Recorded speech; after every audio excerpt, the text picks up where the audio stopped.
भगवान महावीर स्वामी उनकी परम पावन कल्याणी भागवती वाणी वाचक प्रमुख श्री इंद्रभूति गौतमादि गणधर भगवान योग प्रधानाचार्य परम पूज्य श्री सुधर्मा स्वामी जी महाराज उनकी परम पावन पाठ परंपरा वर्तमान आचार्य ध्यान योगी परम पूज्य श्री शिव मुनि जी महाराज एवं गुरुजन सबके पावन चरण सरोजों में मेरा अनंत अनंत बार वंदना नमस्कार। जहाँ पर विराजमान परम वंदनीय परम पूज्य प्रज्ञा पुरुषोत्तम स्वर्ण संयम आराधक उप प्रवर्तक पूज्य मुनिराज डॉक्टर श्री सुव्रत मुनि जी महाराज एवं अन्य मुनिवृंद परमादरणीय भगवती स्वरूपा महासाधवी जी प्रसंग बिने के प्रकरण में 7 प्रकार की विनय और 7वां भेद अभासवत्यम पर छंदानुवत्यम कज हेउ कज पड़ी क्रिया अर्थ गवेषणया देश कालन्या सवठेसु अपड़ी लोमया। कल सुना रहे थे पर छंदानुवृत्ति दूसरे के अधीन रहना, लेकिन व्यक्ति क्या सोचता है मैं तो किसी के अधीन ना रहूं लेकिन दूसरे मेरे अधीन रहे। जानते हैं स्वाधीनता में व्यक्ति की जिम्मेवारियां बढ़ जाती हैं और पराधीनता के अंदर जिम्मेवारियां घट जाती। पराधीनता में तो जितना काम दिया है उतना ही करना और स्वाधीनता में सब कुछ देखना होगा और उसका जिम्मेवार कौन होगा? वो स्वयं ही होगा। स्वाधीन को अत्यंत जागरूक होना जरूरी है। यदि वह जागरूक है तो उसकी स्वाधीनता बनी रहेगी, यदि जागरूक नहीं है तो नुकसान ही उठाना पड़ेगा। ये तो दुनिया की बातें हैं, लेकिन जहां पर पराधीनता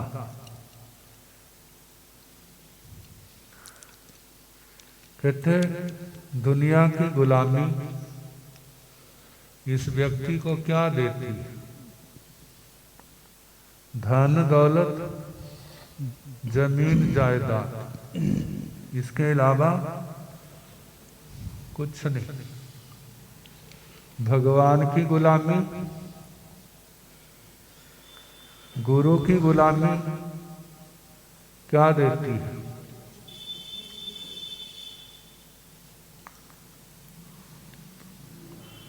देखा होगा क्या मिला।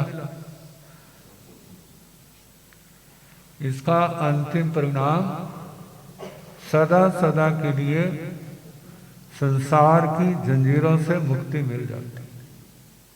जिस सुख शांति के आगे संसार के किसी सुख की तुलना नहीं। एक राजा और एक आचार्य कभी गुरुकुल में इकट्ठे पढ़े थे।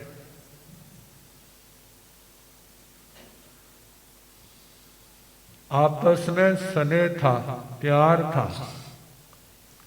वो राजा बन गया और वो साधु बन गए और एक दिन आचार्य बन गए। कभी मिलना हुआ उस देश में आए राजा ने बड़े उस स्नेह को याद करके अपने राजमहलों में बुलाया और सारा पूछा, आपकी जीवनचर्या क्या है? सारी बता दी।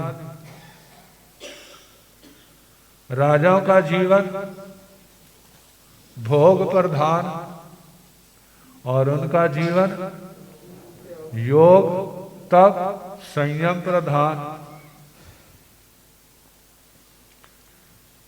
क्या राजा के मन में आया? कहते आप शादी करा दो, अकेले अच्छे नहीं लगते। वो आचार्य कहने लगे, राजन ये हमारी आचार मर्यादा नहीं, इनको हमने संसार वृद्धि का कारण समझ करके हमने क्या किया, इसका परित्याग किया। ये संयोग दुनिया के विशुद्ध संयम पालन करने में बाधक है, इसलिए ये नहीं चाहिए। सुनाते हैं ना, कोई संत जा रहे थे, नंगे पैर थे, जेठ हाड़ का महीना था, नीचे जमीन तप रही थी, ऊपर सूरज तप रहा था, दोपहर का समय था, संत गोचरी को जा रहे थे। राजा की नजर पड़ गई, राजा को बड़ा तरस आया, अरे कितने दुखी हैं। कहते महाराज मैं तो रथ पर हूं, आप मेरी जुत्ती पहन लो। क्या पहन लो? मेरा जूता आप पहन लो। कहने लगे हमारा राजन तेरा जूता पहन के जाऊंगा, मेरे को रोटी कौन देगा? कहते जुत्ती तो रत्नों वाली पहननी है, और क्या कर रहे हैं, रोटी मांग के खा रहे, जचेगा नहीं। कहते तुसी मेरे पास आ जाओ, मैं आपके पात्रे भर दूंगा। कहते तेरा अन्न खाऊंगा तो फिर मेरा मन कैसे लगेगा? कहते कोई बात नहीं, मैं तुम्हारी शादी कर दूंगा। कहते शादी करेगा तो फिर बच्चे भी तो होंगे, घर वाली की पालना पोषणा कौन करेगा, उसको खर्चा कौन देगा? कहते तुम्हारे क्यों चिंता करते, मैं आपका चेला हूं, मैं करूंगा सारी। कहते बच्चे होंगे, बीमार हो जाएंगे, उनका इलाज कौन करेगा? कहते मैं बैठा हूं ना। कहते बोलो कभी कोई बच्चा मर गया तो रोएगा कौन? कौन रोएगा? कहते हमारा इतने काम तो मैंने इतने काम तो मैंने कर लिए, रोने का काम। कहते राजन जब मुसीबत क्यों आई? तेरा जूता पहनूंगा तो मुसीबतें आई ना इतनी, ना तेरा जूता पहनू ना जो मुसीबतें आए रोने वाली। अब वो राजा कह रहा शादी करा लो। कहते नहीं, पास में रानी बैठी थी। कहते महाराज आप मान लो ना, राजा कह रहे हैं आपके जीवन के आपके साथी हैं, इनकी बात रख लो। कहते जे हमारी मर्यादा नहीं। राजा को गुस्सा आ गया। कहते देख लो अभी तो मैं आपको प्यार से मना रहा हूं, मान लो नहीं तो मैं आपको फांसी पर चढ़ा दूंगा। कहते राजन आप यही कर सकते, इससे ज्यादा आप और कुछ नहीं कर सकते। कहते तेरे आपके हुक्म की उल्लंघना करूंगा तो केवल मेरे को एक जन्म की मृत्यु मिलेगी, और यदि मैंने अपने गुरु के हुक्म की उल्लंघना की तो मेरे को जन्म जन्म में इस मृत्यु का सामना करना पड़ेगा। बोलो कौन सा अच्छा है, जन्म जन्म की मृत्यु का सामना करूं या एक जन्म की मृत्यु का? कहते धर्म का पालन करने वाले की मृत्यु भी प्रशस्त है, और भोगों में रुलने वाले का जीवन भी क्या है, अप्रशस्त। मतलब पर छंदानुगत्या, गुरु की गुलामी, भगवान की गुलामी इस आत्मा को जन्म जन्म की गुलामी से, जन्म जन्म के चक्कर से सदा क्या कर देती है, मुक्त कर देती है। लेकिन इसको गुलामी गुलामी न समझना, जो गुरु का अनुशासन है, गुरु का जीवन ऐसा है।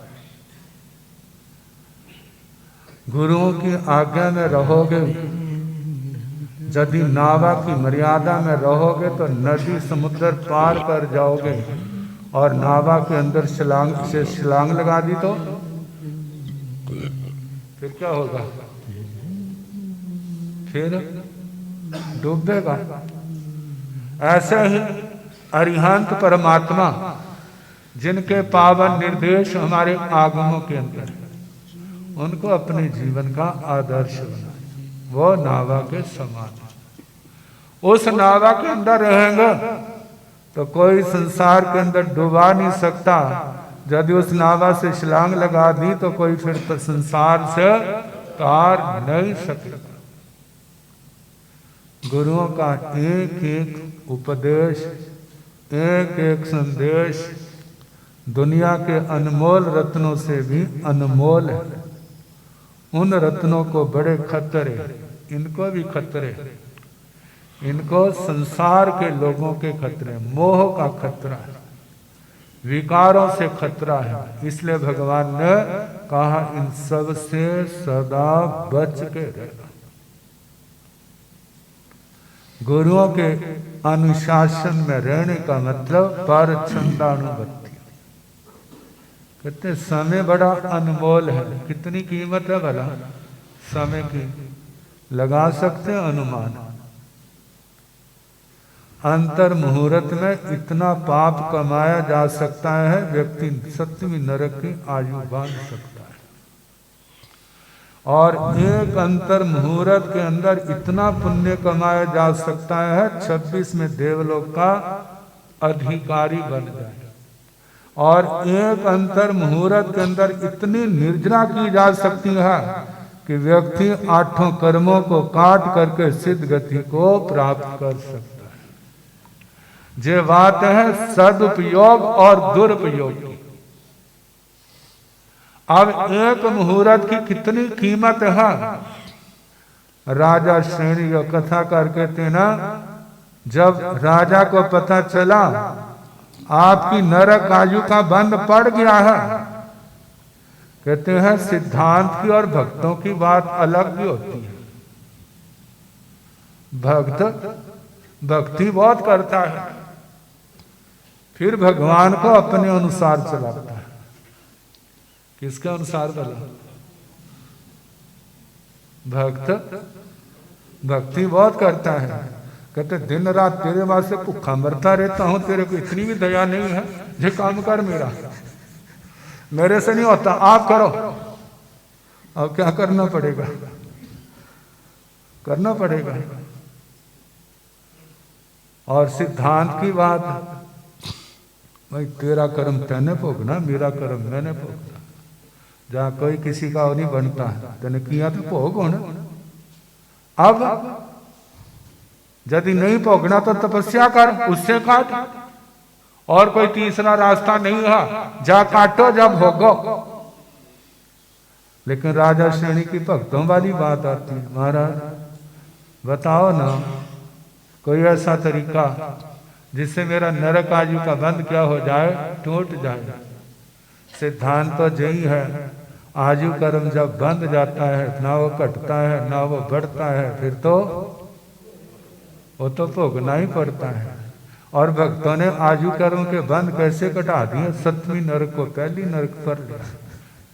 सुनते हैं ना कि उसने मत्था टेक के कितने कर्म कर दिए, पहली तक लिया। लेकिन सिद्धांत तो ये कहता है आयु बंध गई है। नरकों की, देवलोकों की आयु तो नियम से निरुपक्रमी होती है, ना वो घटती है ना वो बढ़ती है। फिर क्या होगा? सिद्धांत तो ये कह रहा है, लेकिन भक्तों ने अपनी कथाएं जिसके अंदर भक्ति को बढ़ाने के लिए बहुत कुछ कहा हुआ है। भगवान ने कहा 4 बातों में से एक बात कर तो तेरा क्या हो जाएगा। लेकिन भगवान ये भी जानते हैं कोई भी नहीं होना, इससे एक भी नहीं होगा। अब तो इसका क्या हो जाएगा? मन भर जाएगा। कहते किसी की वजीर की घर वाली थी, उसके बच्चा नहीं हो रहा था। तो जानते हैं बच्चे की जान नहीं होते तो वहां पर कितनी तमन्ना होती है, कितनी चाहना होती है कि लोग कहाँ कहाँ जाते हैं। वो भी गई, उसकी कोई आशा पूर्ण नहीं हुई, और किसी ने कहा तू तेला कर ले, देवता की आराधना कर, वो तेरे को बताएंगे। और उसने कर लिया। जिस समय देवता का साक्षात हुआ, बोलो बेटा याद किया, कहते मुझे संतान चाहिए।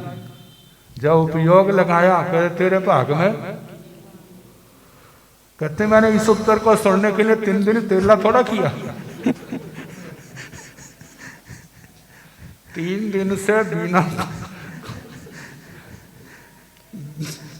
इतनी गर्मी में बिना खाए पिए बैठी हूं, जो उत्तर सुनने वास्ते थोड़ा किया है। मेरे को बच्चा चाहिए। कहते मैं क्या करूं, तेरे भाग में नहीं है। कहते भाग में पैदा कर। कहते ऐसा कर, तू एक काम कर, तेरा समाधान हो जाएगा। कहते बोलो क्या करूं। कहते फलाने तीर्थ की जो है ना, सफेद शिखर है, पालीताना यात्रा कर।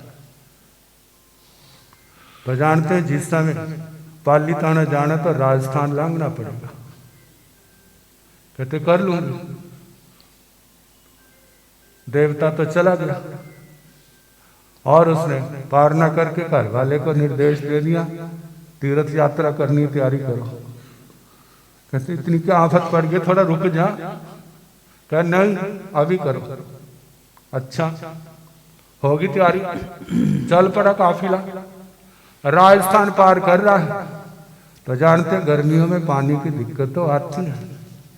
ये तो पुराने राजस्थान वाले जाते हैं, आजकल नहरों के प्रताप के कारण से पानी की सुविधा हो गई, नहीं तो कितना होता था। जब कर रहे थे तो रास्ते में पानी की कठिनाई आ गई, पानी नहीं मिल रहा। पता चला फलानी जगह सरोवर है, वहां पर मोल से पानी मिलता है।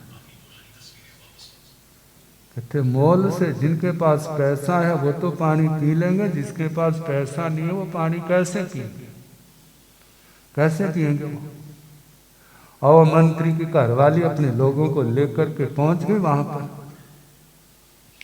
सारा सरोवर को देखा और जो पानी बेच रहा था, और पत्थर लगाए होते ना, जो सरोवर किसके वास्ते, धर्मार्थ। किसके वास्ते, धर्मार्थ, पुण्य के लिए, सेवा के लिए। और उसका नाम भी लिखा हुआ, फलाने सेठ ने बनाया, और बच्चों ने और उसका लाभ कहा तो परोपकार के लिए था, पैसा कमाने का रास्ता बना दिया। उसको बड़ा ख्याल आया, कहने लगी बेटा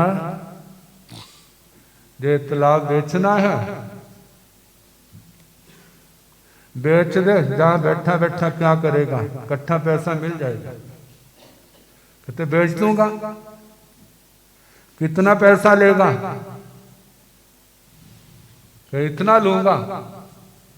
कहते मिल जाएगा। अब ये तालाब हमारा हो गया। और जहां पत्थर लिखा था, कहते इस पत्थर का क्या बनेगा। कहते पत्थर उखाड़ दूंगा मैं,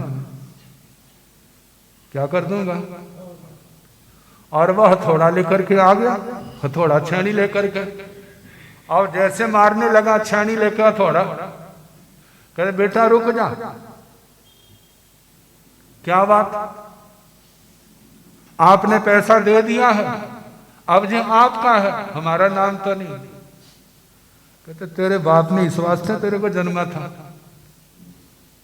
किस वास्ते जन्मा था, नाम अमर करने के लिए, कि नाम डुबाने के लिए, मिटाने के लिए। इसको भी शर्म महसूस हो, बाप ने किस वास्ते जन्मा था, नाम मिटाने वास्ते। मैं क्या कर रहा हूं, उसने कहा इसको जरा नहीं, लेकिन अब इस सरोवर का पानी बिकेगा नहीं, तेरे को इसकी कीमत मिल जाएगी। अब जो जरूरतमंद है उनको क्या हो, पानी।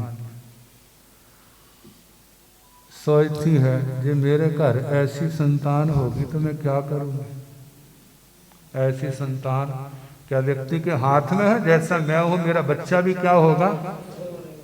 ये सारा पुण्य पाप का तो खेल है। घर वाले के पास आई, कहते मेरा मनोरथ पूर्ण हो गया, मेरी यात्रा होगी, अब वापस चले। कहते क्या बात है? कहते मेरे को ऐसी संतान की जरूरत, मेरे को ऐसी संतान की जरूरत नहीं है। मेरा धर्म मेरे साथ रहे, मेरे को कौन तारेगा? मेरा धर्म तारेगा, संतान संतान नहीं तारेगी। बाकी साथ बात तो है भगवान का उपदेश। भगवान के उपदेश के अनुसार चलोगे तो जन्म जन्म के दुखड़े इस आत्मा के मिट जाएंगे, और दुनिया के अनुसार चलोगे तो जन्म जन्म के दुखड़े गले पड़ जाएंगे। इसलिए पर छंदानुबत्तियां, भगवान की आज्ञा वो शिरोधार्य होनी चाहिए, उसका ध्यान होना चाहिए। अब इसके आगे कल जैसे सामने होगा सुना।